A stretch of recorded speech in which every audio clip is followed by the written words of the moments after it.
Hey guys, this is Al. Couple of things, couple of events. First of all, first one is one that you're looking at.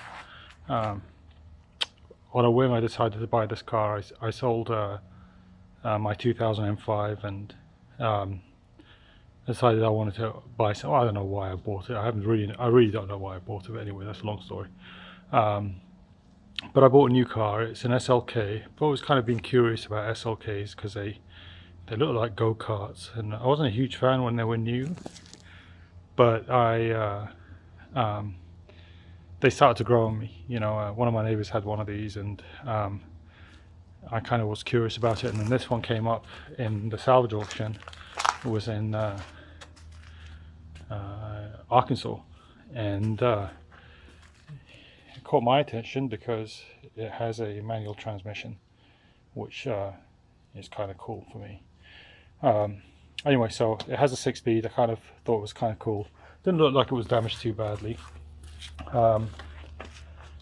Really what I can see is that there's very slight damage to the hood. The hood's up right now, so you can't really see too much. The grille's damaged, the bumper's damaged, maybe repairable, and it lost the headlight, but the fenders look okay. The radiator may be okay. I'm not sure yet. I haven't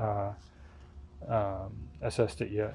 And the core support, may be okay. I'm not sure yet. The hood does latch, but when you pull everything off, then you can figure it out. But I'm not sure if this core support is removable. I can see bolts here on the fenders, but I'm not sure if this core support is part of the main structure or it's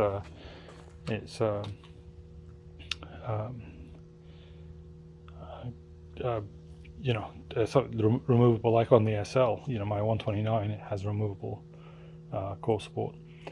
And in any case, I bought it. I was hoping it would run because the damage wasn't too bad, and it was obviously driving. But when it arrived, it wouldn't start. I turned the engine on, and I just basically hear a hum, but the starter wouldn't engage. And started poking around. I've got a charger on it right now because the battery was just dead flat, and I started seeing these kind of weird wires. And let me see if I can fish this out. See this?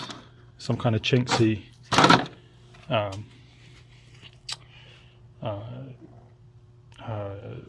burglar alarm system. So there's a couple of things that have me a little bit concerned about this car, and how well it's being maintained and who owned it. Because just from experience, I tend to find that my 560 SEC was like this. I've owned a couple of other cars that were like this. Usually when you have things like, clear coat peeling, but you have this heavy duty wiring for a stereo system, and the stereo is being ripped out of the car. It means that the guy or the lady who owned it cared more about the stereo system than general maintenance of the car. I couldn't get the car started. We tried to crank it, but the start wouldn't engage. It was as if it was, like a bad neutral safety switch, but obviously this is a manual transmission car. So, after seeing this wiring, it's going down to underneath the car. I'm not sure exactly where it's going, but I'm guessing somebody spliced into the wiring so that they can install an immobilizer. And I've got to just basically figure out what's going on over there. So, car's on the lift right now. There's a jump box on it because the battery's dead. But I'm going to see if I can get it going, or at least lift it up in the air and see if I can trace down some of the wires and figure out what's going on. So we will see. Give me a second. Let me put the car up in the air, and we'll try to see what's going on. Hey guys, so I got my SLK320 up on the lift. As I mentioned earlier, the car wouldn't start, and when I was looking under the hood, I could see some hacked wiring, and some of it was leading to a chinksy looking siren. So I'm guessing that there was some kind of alarm system that was put in there. and it was running down to the bottom of the engine, or you know, underneath the car. So I'm now looking here, and this is what I see. So let's see if you can get underneath it. Okay, let me see if I can do it this way. Okay, so you can see that somebody spliced into the wiring harness, and there's a purple, and I think it's like a purple wire, and then what they've done is they've spliced into that. They've got one black wire and one white wire. It goes into this wiring harness that runs all the way over here, and there's a whole bunch of wires there. So I've got no idea what's going on over here, except for the fact that somebody spliced into this wiring harness, which looks like a factory wiring harness. So what I'm going to do first is I'm going to bridge those two wires together and see what happens.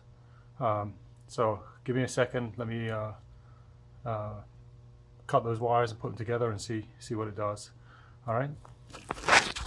Alright, so the wiring underneath the car, I spliced it together. It's not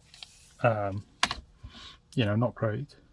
I'm gonna have to fix it up, bridge those connections and clean it up and, you know, use some heat shrink and whatever, all that fun stuff. But you know, for now, I just basically twisted them together, and we're going to see if we can bypass the immobilizer. So I can hear the fuel pump, that's good.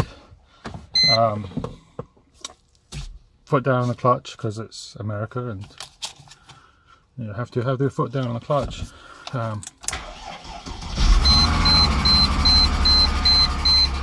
Okay, so that's good.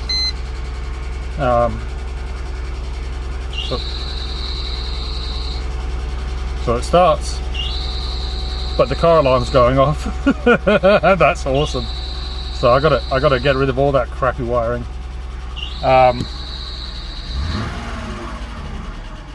Coolant level is low, so that makes me think that the radiator got hit. This is going to be annoying. But baby steps, you know. We got liftoff, so that's the result. So I'm going to shut it off right now.